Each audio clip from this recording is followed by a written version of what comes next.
Muy bien, vamos a abordar entonces uno de los temas fundamentales que se implementan en las escuelas, que son las prácticas de evaluación. Desde lo teórico, en base a la bibliografía de la prueba de selección, vamos a empezar con un libro que se constituyó casi en un clásico en los últimos años, que es la otra vez evolución, la evaluación como oportunidad de Rebeca Anijovic. Yo seleccioné los capítulos que me parecen más pertinentes porque nos dan ideas conceptuales y teóricas sobre qué es la evaluación. En principio me parece que estaría bueno leerlo textual, ¿no? Y después hacemos los comentarios. ¿Qué es la evaluación para Rebeca Anijovic? Es la recolección sistemática de información para elaborar un juicio de valor y a partir de este tomar decisiones. En el ámbito educativo, estas decisiones pueden estar vinculadas a los procesos de enseñanza y aprendizaje o a la calificación para la acreditación. Acá ya te está diferenciando dos dimensiones de la calificación. Una que tiene que ver con el proceso mismo de enseñanza y aprendizaje, lo que sería la evaluación en proceso, la evaluación, según Anijovic, formativa, porque te permite emitir un juicio de valor sobre el proceso de aprendizaje de los alumnos, pero también tu proceso de enseñanza. En ese caso sería una evaluación de la práctica docente. Y otra dimensión que tiene que ver con la acreditación, que por formar parte de un sistema burocrático, los docentes están obligados a implementar. Sería una especie de calificación sumativa, si quieren, en la terminología tradicional, que vemos que la verdad no puede llamar a confusión, porque eso de sumativa parecería que la calificación final es producto de las parciales, y no es así. La calificación que va a determinar la acreditación o no de un alumno en una determinada materia no es sumativa. Lo importante es si aprendió o no aprendió, no que haya tenido bajas calificaciones en el proceso. Por eso de sumativa lo vamos a sacar. La calificación para la acreditación, le vamos a decir. Entonces, las informaciones que nos permiten evaluar surgen de las evidencias del aprendizaje. Y esto es muy importante. Las informaciones que nos permiten llegar a una evaluación de cómo enseñamos y cómo aprenden los alumnos, ¿de dónde surgen? De las producciones de los alumnos, de las evidencias que surgen de las producciones de los alumnos. Ahora bien, avanzando, la autora nos dice, ¿qué tenemos que preguntarnos para evaluar? Lo primero que tenemos que preguntarnos es, ¿qué saben los alumnos de un determinado tema? Obviamente, es la primera pregunta. ¿Qué saben de la Revolución Francesa? ¿Cómo nos damos cuenta de lo que los alumnos saben y cómo lo saben ellos, los alumnos? ¿Cómo nos vamos a dar cuenta? Y acá es fundamental lo que después vamos a ver, que es el criterio de evaluación que surge de lo que nosotros buscamos con la enseñanza. Si nosotros lo que buscamos es que se sepan de memoria todo el proceso de la Revolución Francesa, nos vamos a dar cuenta de ello tomando una prueba de preguntas que implican respuestas de memoria. Ahora, si nosotros lo que queremos es que puedan relacionar las causas sociales, económicas, políticas, culturales, de política internacional, y las puedan vincular, el tipo de actividad para poder darnos cuenta si el alumno aprendió o no es completamente distinta. Es, por ejemplo, un cuadro comparativo, un mapa conceptual. Y por supuesto, de acuerdo a lo que vos buscás, van a ser las consignas apropiadas. Todo depende del criterio de evaluación, y el criterio de evaluación depende de lo que vos buscás con la enseñanza. Es decir, ¿qué saben los alumnos del tema? Depende de qué querés vos que sepan los alumnos del tema. ¿Cómo nos damos cuenta? Depende de lo que vos buscás. ¿Y cuáles son las consignas apropiadas? También. Después lo profundiza la autora. Dijimos que el juicio de valor que es la evaluación, surge de las evidencias del aprendizaje. Y la autora nos explica que esas evidencias surgen de dos formas distintas. Mirando lo que hacen los alumnos permanentemente, observación sistemática o incidental del trabajo diario de los alumnos en la escuela, o preparando situaciones para ese fin, que sería la famosa prueba o evaluación escrita o lo que sea, ¿no?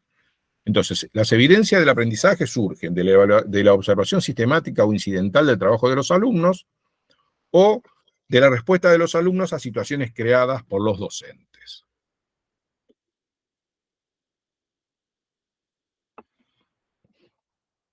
Existen numerosos instrumentos para recoger evidencia sobre los aprendizajes de los alumnos.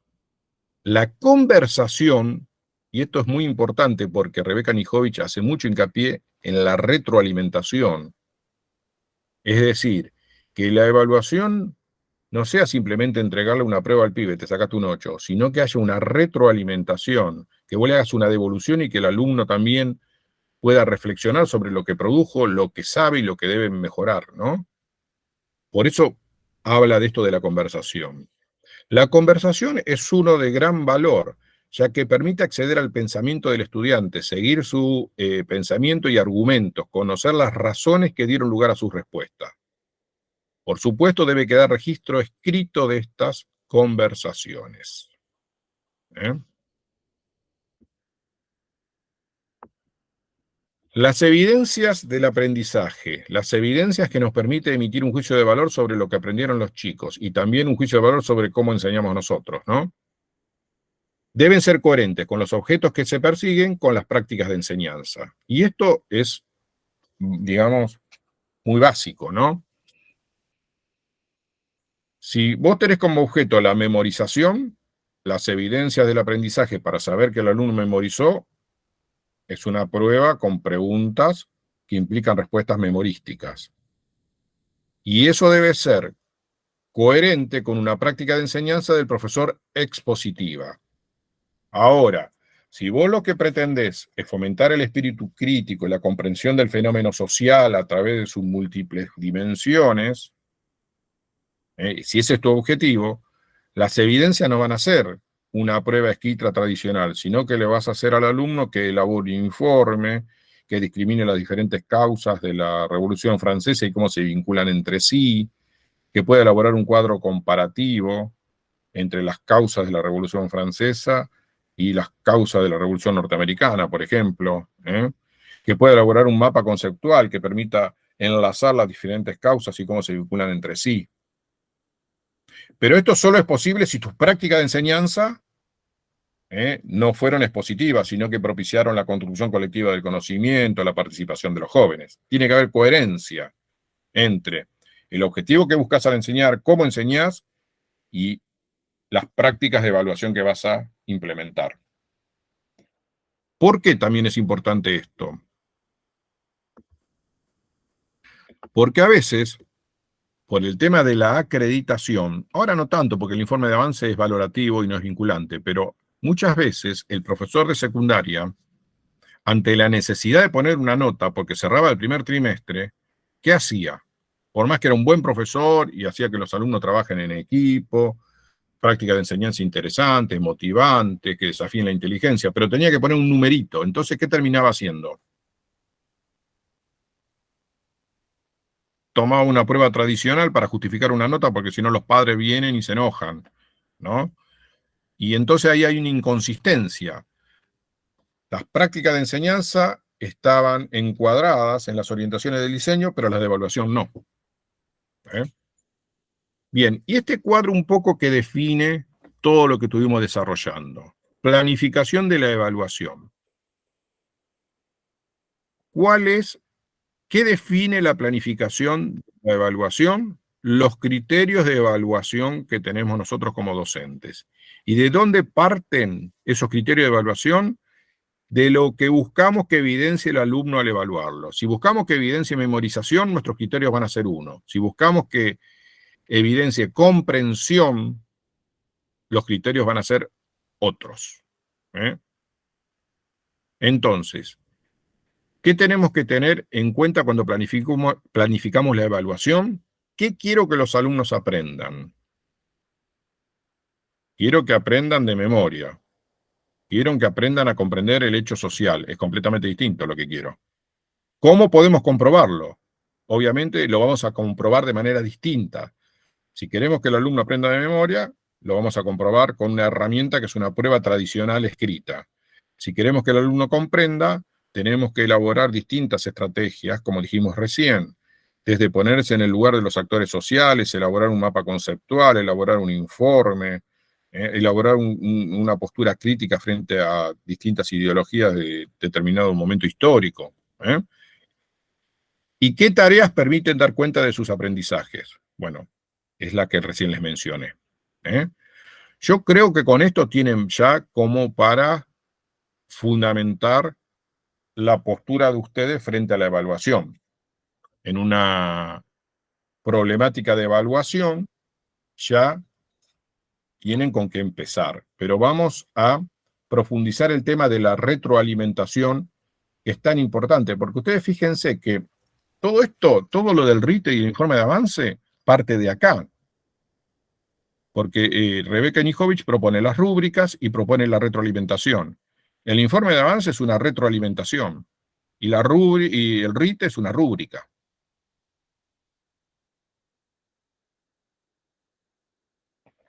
¿Por qué es una retroalimentación? Al desempeño que hizo el alumno en estos 2 meses, le damos una devolución, una respuesta. Y el RITE es una rúbrica. Una rúbrica analítica. Ahora lo vamos a ver.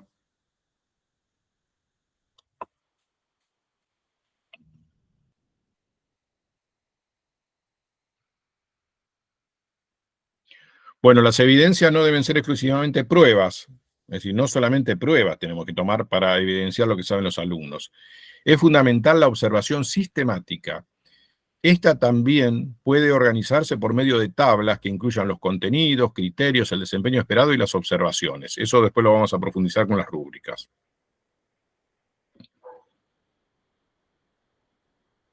Esta parte no tiene desperdicio, porque justamente si nosotros queremos que los alumnos comprendan, en lugar de repetir, tenemos que buscar evidencias de la comprensión. Es decir, ¿cómo podemos darnos cuenta que realmente comprendieron los alumnos el tema y no simplemente lo memorizaron? Primero define qué es comprender la autora. Comprender es pensar en lo que se sabe y actuar con flexibilidad a partir de ese saber. Comprender es pensar lo que se sabe. Hoy aprendí la estructura de clases de la revolución industrial, que surgió como consecuencia de la revolución industrial y el capitalismo. Y actuar con flexibilidad a partir de ese saber. Hoy leo el diario y veo los conflictos sociales que hay en Argentina. Eso que aprendí con el origen de la revolución industrial, el origen de la clase obrera, de la burguesía, lo aplico para entender lo que está pasando ahora. Comprender es pensar en lo que se sabe y actuar con flexibilidad a partir de ese saber. Hoy también lo mencionaron en la problemática de ciencias naturales, ¿no? Utilizar lo que aprendemos en el aula para comprender hechos de la vida. Eso es comprender. Bien. Es mucho más valioso que repetir, obviamente, pero muchísimo más valioso. Y buscar evidencia de su logro requiere herramientas distintas que prioricen la flexibilidad por sobre la repetición. Y acá hay ejemplos. Consignas que solicitan utilizar sus propias palabras, aplicar conceptos a fenómenos reales, buscar ejemplos, comparar, ponerse en el lugar de los actores sociales, permiten hallar evidencias de comprensión de los temas, en lugar de repetición. Hay una actividad que está buenísima en ciencias sociales, que es ponerse en el lugar de actores sociales. Por ejemplo, frente a la necesidad de recursos que tenía la corona francesa antes de la Revolución, y la propuesta de ampliar la base tributaria, cómo reaccionaron los distintos sectores sociales. Entonces te tenés que poner en el lugar de los nobles que surgieron como consecuencia de la administración pública, de los burgueses, de los campesinos, de los siervos y del proletariado. Sans-culottes se llamaban. Entonces, ponerte en el lugar del actor social. O hay otra también, por ejemplo, frente a la creación del Virreinato del Río de la Plata, ¿cómo hubieses reaccionado si eras un funcionario, funcionario español, un contrabandista, un comerciante legal, un gaucho, un mestizo o un indígena? Entonces eso tenés que pensar vos, pensar cuál era el lugar de ese actor social y qué consecuencias sufrió por esa disposición de crear el Virreinato del Río de la Plata y abrir el puerto de Buenos Aires. Eso sí es comprender. Es mucho más complejo y profundo también. Y más difícil de enseñar. Por eso, los profesores caemos muchas veces en actividades tontas, porque las actividades interesantes, ¿qué conllevan? Más trabajo, esfuerzo, pensamiento, planificación. Tiempo. Tiempo. Tenés que, y también los alumnos, también es un desafío para los alumnos. Es mucho más fácil darle una fotocopia o traer un libro de la biblioteca y hacer un cuestionario de consignas fáciles y para la copia. Entonces, los alumnos resuelven fácil porque copian y se cree que aprendieron, vos te crees que enseñás y todos son felices. En cambio, una actividad compleja, una actividad desafiante, hace que el docente tenga mucha más intervención, porque los alumnos permanentemente, ¿qué van a hacer? Consultar. Van a tener dudas, van a tener errores y vos tenés que intervenir. Pero bueno, es lo que, si queremos que el país progrese, tenemos que trabajar de esa manera. Bien. Y acá otro concepto fundamental, ¿no? Que yo creo que muchas de las ideas que se están implementando las sacaron de este libro, que es la evaluación formativa. Para Rebeca Nijovic es fundamental la evaluación formativa. Es contemporánea a los procesos de enseñanza y aprendizaje, ocurre al mismo tiempo que los procesos de enseñanza y aprendizaje, y permite mejorar los procesos evaluados. Es decir, la evaluación formativa tiene una función fundamental, que es mejore la enseñanza y que mejore el aprendizaje. No tiene que ver con la acreditación. Por eso la acreditación final no es consecuencia de lo formativo. La acreditación final es si aprendió o no aprendió. ¿Qué tiene que ver si al principio no aprendía? Lo importante es que terminó aprendiendo. Para que la evaluación formativa tenga éxito, es fundamental que haya retroalimentación. Por eso el informe de avance, ¿no? El informe de avance, por un lado, es una retroalimentación para el joven, pero por otro lado es una señal de alarma para el directivo, ¿no? Y debería ser una señal de alarma para quién. Para el docente. Claro, para el mismo docente, exacto. Muy bien.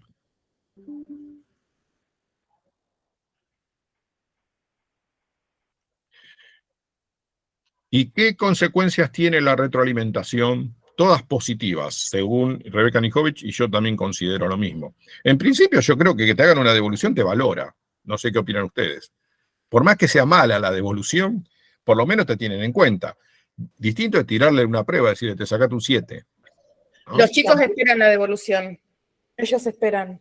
Les sirve para saber que tienen que mejorar. También es una forma de, como un punto de partida, ¿no? Decir, bueno, esto sí, esto no, entender Claro, lo que está mal.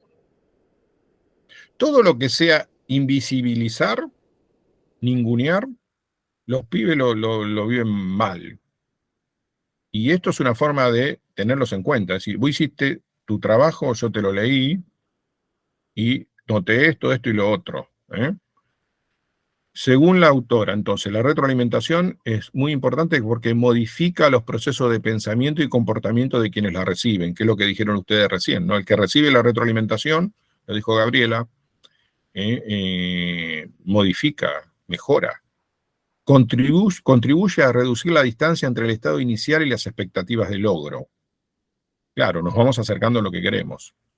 Me están llegando un montón de mensajes, no sé qué pasará. Bueno, mejora la autoestima de los alumnos. Y sí.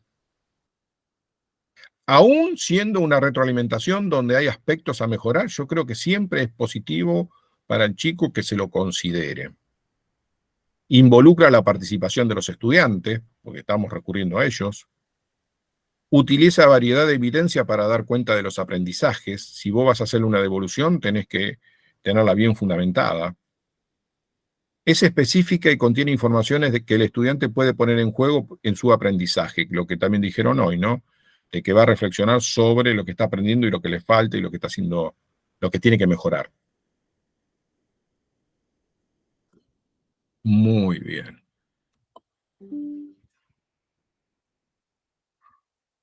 Encima es fácil de leer este libro.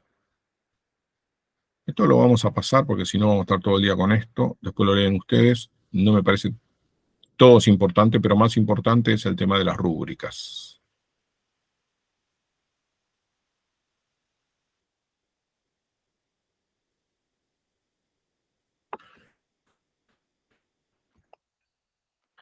¿Por qué para mí es importante el tema de las rúbricas? Porque permite un acompañamiento de la trayectoria de los jóvenes y permite ver bien sus progresos, porque como determina categorías, por ejemplo, las categorías del RITE son TEA, TEP y TED.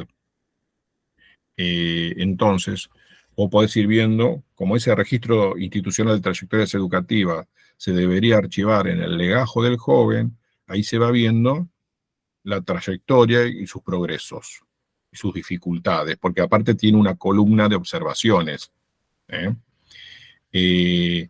Y también tenemos que saber lo que es una rúbrica, porque es la política educativa actual, ¿no? En el nivel secundario, salvo la calificación final que es numérica, el primer RITE y el segundo RITE son rúbricas.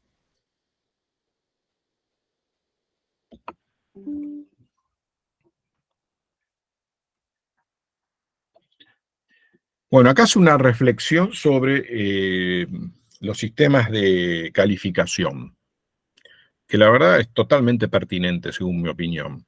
El principal problema de los sistemas de calificación es su falta de transparencia. Suelen promediar para la calificación final notas de evaluaciones formativas.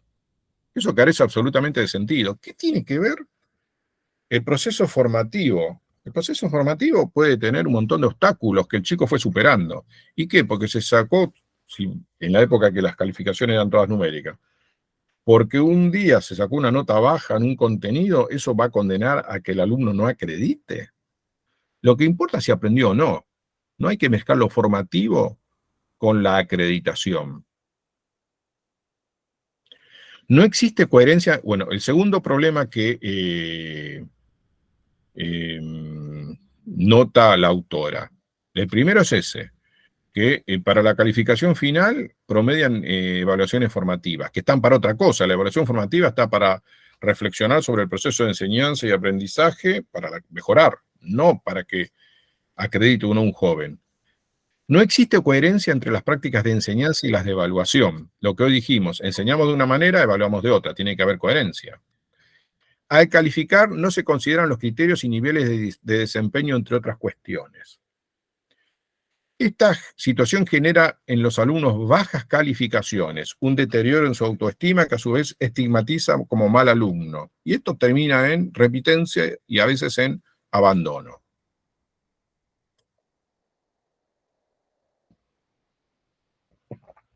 La autoestima es muy importante en los jóvenes.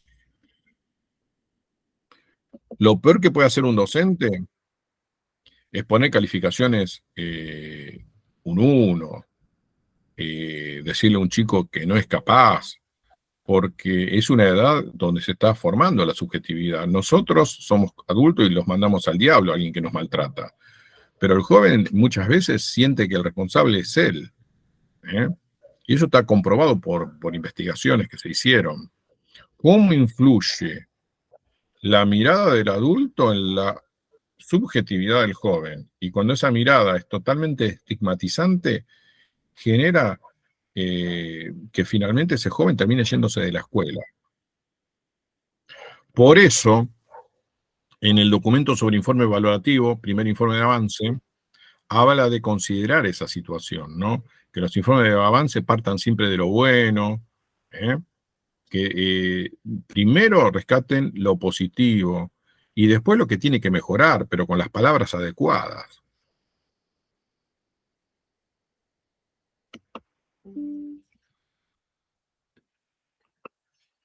Los que tienen mi edad sufrieron mucho en la escuela secundaria, porque nos maltrataban.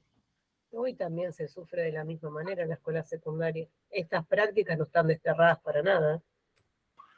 Pero no son tan generalizadas, me parece, ¿no? Me parece. Más o menos. Más o menos. Inclusive yo creo que en los institutos de formación no hay actualización. Eso es lo sorprendente. Eso es lo sorprendente. Que las nuevas cohortes de docentes sigan repitiendo las mismas prácticas. Ingresan docentes nuevos con una mirada totalmente fuera de enfoque. Y vos decís, es raro eso, porque los no profesorados deberían formar docentes nuevos en el marco de la política educativa, ¿no? Pero yo noté eso también, ¿eh? Los últimos años que trabajé, y cuando hablo con docentes nobles, a veces tienen posturas muy autoritarias. Desconocen totalmente todo este tipo de información. Es como que vos les planteás algo que está fuera de lugar. Es raro, porque los profesorados deberían formar, repito, docentes en el marco de la política educativa. Bueno, entonces, esta situación genera, bueno, eso ya lo vimos. Para que estos efectos negativos no ocurran, el docente debe, esto es como digamos una especie de decálogo, lo que tiene que hacer un docente para que no ocurra eso. Compartir con los estudiantes las expectativas de aprendizaje y los criterios de evaluación. Eso es fundamental, ser claro con los jóvenes. Explicarles qué buscamos. El criterio de evaluación. Buscamos pensamiento crítico, comprensión del fenómeno social. Por lo tanto, te voy a evaluar de esta manera. Definir los niveles de desempeño. Los niveles de desempeño es muy de las rúbricas, ¿no? El aprendiz, novato, competente y experto. Tenés que terminar en el nivel de experto y tenés que definir qué es ser aprendiz, qué es ser novato, qué es ser competente y qué es ser experto para cada contenido. Ser claro con los jóvenes. Evidenciar los niveles de desempeño. Si vos le decís a un chico, bueno, vos estás en el nivel de desempeño de aprendiz, se lo tenés que evidenciar por las producciones que tuvo. Explicitar cómo se reflejarán las evidencias en las calificaciones, es decir, aclararle al chico, tenés todo el cuatrimestre, pero finalmente para tener TEA tenés que lograr esto, esto, esto y lo otro. Que esté claro todo eso. Lo que acá la autora quiere expresar es que el joven tiene absoluto derecho a conocer perfectamente cómo va a ser ¿qué? Evaluado. Para superar las contradicciones descriptas que suelen presentarse en las escuelas, al calificar a los alumnos se puede implementar un instrumento que le da claridad, las rúbricas. Y ahora vamos a ver cómo son las rúbricas, y es lo último que vamos a ver de Rebeca Nijovic.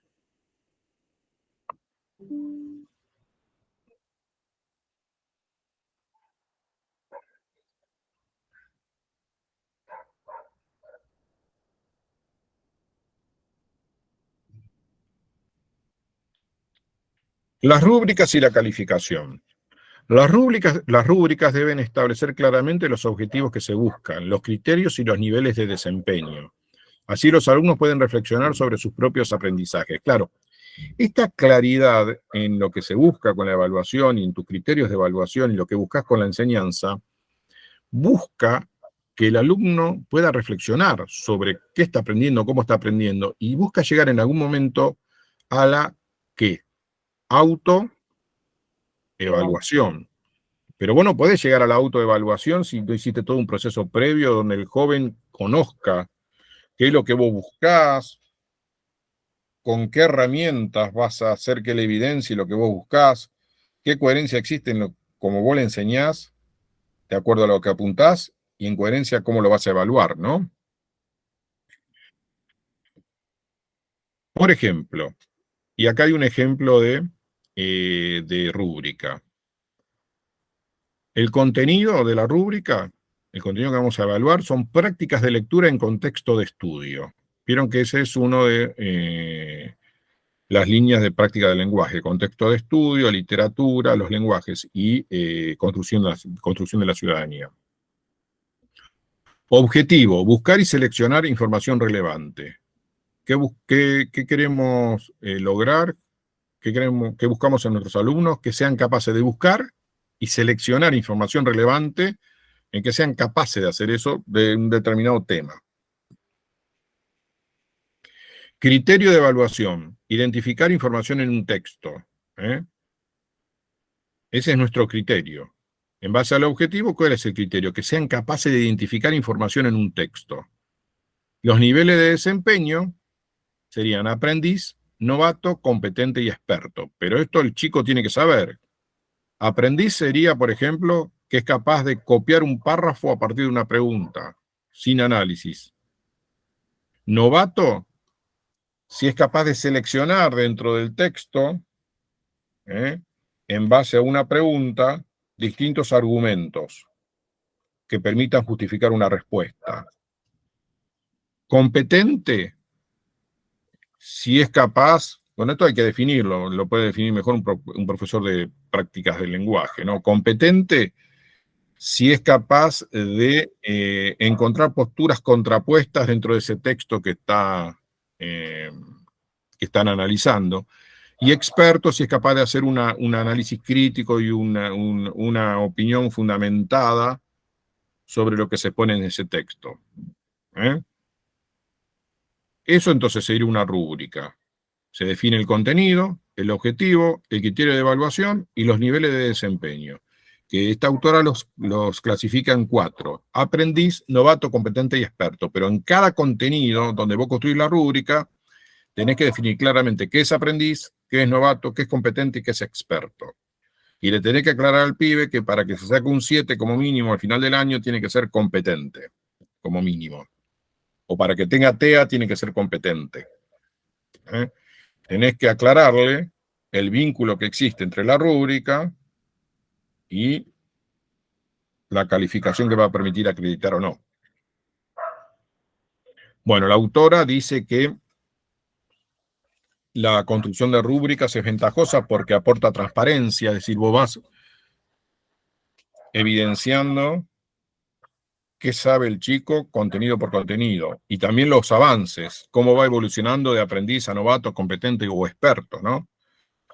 Como es parte de un portfolio, porque se tienen que archivar todas las rúbricas del mismo joven, reducen la subjetividad del docente, permiten la autoevaluación de los estudiantes, como ya vimos, promueven la evaluación entre pares, porque todos saben muy bien los criterios de evaluación, porque vos los compartís con los alumnos, y estimulan la responsabilidad de los alumnos, porque le haces un seguimiento permanente. Nosotros, en lugar de aprendiz, novato, competente y experto, tenemos TEP, TEA y TED. Muy bien.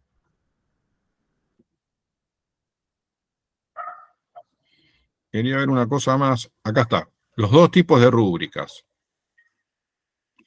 Las holísticas consideran solo el nivel más alto de desempeño, que sería experto, y tienen una columna sobre el desempeño real del estudiante. Entonces vos pones de un determinado contenido, Revolución Francesa, experto, sabe definir qué es experto, es capaz de discriminar las diferentes causas de la Revolución Francesa y los vínculos que se establecen entre ellas y el proceso de ascenso de la burguesía al poder. Eso considerás experto. Y en la columna de la derecha pones: solamente puede enumerar las causas, no sabe el vínculo entre ellas, ni las relaciona con el ascenso de la burguesía. Esa es una holística. La que es el RITE nuestro, es una analítica, porque tiene niveles de desempeño en los que engloba al estudiante. Los niveles de desempeño del RITE nuestro, de la provincia, sería TEA, TEP y TED.